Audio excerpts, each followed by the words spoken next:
안녕하십니까. 진실과 팩트 소식을 논리정연하게 뉴스 기사 소식을 전해드리는 자유우파 퇴근TV입니다. 오늘도 우리 자유민주주의를 수호하며 우리 보수의 미래, 정말 우리나라가 올바른 길을 가고 있는지 우리 퇴근TV 가족분들과 함께 살펴보도록 하겠는데요.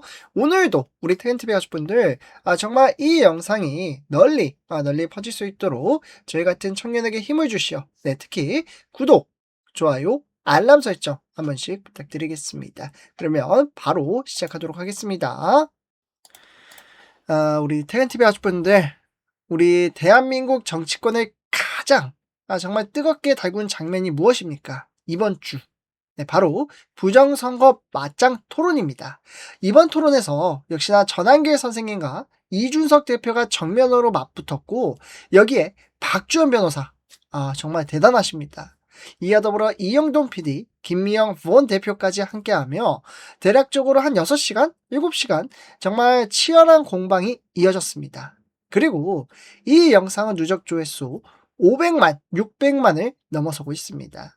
이 숫자는 단순한 흥행 기록이 아닙니다. 그만큼 정말 국민적인 관심이 크다라는 것이고, 그만큼 선거라는 제도에 대해 완전히 해소되지 않은 질문이 존재한다라는 의미일 수 있습니다. 민주주의에서 이 선거는 모든 권력의 출발점입니다. 그 출발점에 대해 의문이 제기된다면 그 문제는 결코 가볍게 넘길 수 없습니다. 그래서 우리 텐트비 가족분들, 우리 전한기 선생님이 팩트로 대선 조작에 대한 증거치를 이번에 좀 가져왔는데, 요게 뭐 진짜인지 아닌지는 우리가 지켜봐야겠지만, 실제로 전한기 선생님이 주장하고 있는 그 영상을 함께 좀 시청을 해보도록 하겠습니다. 저도 이거 보고 정말 좀 깜짝 놀랐는데, 우리 퇴근TV 가족분들은 어떻게 생각을 하시는지 궁금하기도 하고요. 함께 좀 보도록 하겠습니다. 오늘도 영상 끝까지 시청 부탁드리겠습니다. 네, 좋아요 한 번씩 꼭 부탁드릴게요. 이게 문제입니다. 이게 뭡니까? 지금 재외국민투표인데 뚜껑 열어보니까 어떻게 김문수는 딱 하나 지역에만 승리하고 이재명이가 252개 지역에 다 승리해. 국민 여러분, 이게 상식적으로 조작이 아니면 나올 수 있습니까? 이게 재외국민투표가 전부 빨갱이들입니까? 해외만 가면 전부 다 미쳐버립니까? 완전히? 이거 한번 이럴 수 있습니까? Yes or No로 한번 답변 한번 해보세요. 당일 투표에 부분 집합이 재외국민 투표 맞네요. 빨간색이 보니까. 그게 바뀌면은 굉장히 문제가 있는 거죠. 이건 누가 믿겠습니까? 이거를. 저는요, 이런 걸 통해서 선관위에 제 제자들이 엄청 많아요. 제 제자들이 있기 때문에 선관위 공무원 돼가지고 자부심 가지고 하려고 했는데, 이 선관위가 범죄 집단되니까 저는 그들의 명예 회복되길 바래요. 공정하고 투명한 선거제도로 바뀌어가지고. 대다수의 전한길 대표 지금 뭐 제자분들 괴롭히고 계신 거는 전한길 대표가 맞는 것 같고요. 아마 그 제자들이 제 제자들은 범죄 안 저지릅니다. 이게 문제입니다. 텐트비 가족분들, 이게 뭡니까? 지금 보이시죠? 파랑 색깔. 다 재외국 투표가 이렇게 파랑색으로 되어 지금 있다라고 재외 이야기가 나와 있습니다. 국민투표인데 뚜껑 열어보니까 어떻게 김문수는 딱 하나 지역에만 승리하고 이재명이가 252개 지역에 다 승리해. 네, 이렇게 보시면요. 정말 이번 토론에서 전한계 선생님 측은 이 대선 당시 재외국민 투표 결과 자료를 제시했고, 그 자료에 따르면 전 세계 252개 재외투표 지역 가운데, 253개 지역 가운데 김문수 후보는 단 한 개의 지역에서만 승리를 했고, 나머지 252개 지역에서 이재명 그 당시 후보였죠. 후보가 승리했다는 통계가 나왔다는 점입니다. 252대 1. 이 수치를 두고 과연 이것이 자연스러운 결과인가라는 질문이 제기될 수밖에 없죠. 물론 재외국민 유권자의 정치적 성향이 국내와 다를 수는 있다는 분석도 존재합니다. 하지만 이렇게 정말 극단적인 격차가 나타난다면 적어도 통계적으로 어떻게 설명이 가능한지 국민이 납득할 수 있는 해명이 필요하다는 목소리가 나오는 것도 사실입니다. 전한계 선생님 측은 이 결과를 단순한 패배의 문제가 아니라 구조적 이상 현상의 가능성을 제시한 것이죠. 그래서 더더욱 이러한 것들이 나왔을 때 투명한 검증이 필요하다라고 이야기를 할 수 있는 겁니다. 결국 이번 토론회에서 분명했던 것은 전한계 선생님 측이 단순한 주장에 머물지 않았다는 점입니다.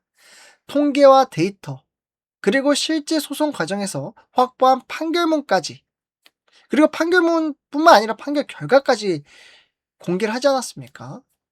특히 박주원 변호사, 대단하십니다. 법정에서 다뤄졌던 쟁점들을 설명하며 그동안 이어온 법적 싸움의 과정을 보여주려 했습니다. 역시나 이용돈 PD 역시 데이터와 수치를 근거로 설명하려 했고, 김미화 부원대표도 논점을 놓치지 않으며 적극적으로 대응했습니다. 저는요, 우리 텐트비 가족분들, 이 의혹이 있다면 그 의혹은 자료와 검증으로 다뤄줘야 합니다. 제기된 수치와 자료가 잘못되었다면 그 역시 데이터로 반박하면 됩니다. 하지만 질문 자체를 금기시하거나 처음부터 낙인으로 덮어버리는 방식은 국민적인 신뢰를 회복하는 데 도움이 되지 않습니다. 그리고 아까 조회수가 500만에서 600만, 실시간 제가 보니까 31만까지도 올라가더라고요. 그리고 새벽 1시 반 되니까 한 23만 명? 네, 정말 많은 사람들이 이 부정선거 의혹과 관련돼서 관심을 가지고 있다는 겁니다. 그러니까 거의 500만에서 600만이니까 제 기사에서 보니까 대한민국의 10% 이상이 이 영상을 봤다라는 겁니다. 이건 국민의 관심이고 어떤 부분에서 불안과 의문일 수도 있습니다. 부정선거 의혹이 사실이든 아니든 의혹이 제기되었다면 저는 반드시 조사를 해야 된다고 생각합니다. 지금 이틀막을 하지 않습니까? 부정선거에 대한 의혹을 제기하면 10년 이하의 징역을 처하겠다라는 법안을 만들고 있습니다. 이게 어떻게 보면 저는 표현의 자유에 정말 크나큰 타격을 입을 수 있는 법안이라고 생각을 합니다. 의혹이 있으니까 제시를 하는 거 아니겠습니까? 의혹이 거짓이라면 투명한 조사로 깨끗이 정리하면 됩니다. 그 과정이 오히려 제도에 대한 신뢰를 더 단단하게 만들 것입니다. 민주주의는 결과만으로 유지되지 않습니다. 과정이 투명하고 국민이 납득할 수 있어야 비로소 완성됩니다. 그래서 우리 태그TV 가족분들, 이 문제를 감정이나 진영 싸움으로 소비해서는 안 된다는 겁니다. 핵심은 단 하나입니다. 의혹이 있다면 밝혀져야 합니다. 밝혀서 끝내야 합니다. 조사와 검증을 통해 국민이 납득할 수 있는 결론을 만든다는 것. 그것이 민주주의를 지키는 길입니다. 그래서 우리 태근TV 가족분들은 이 사안에 대해서 어떻게 생각하시는지 궁금한데요.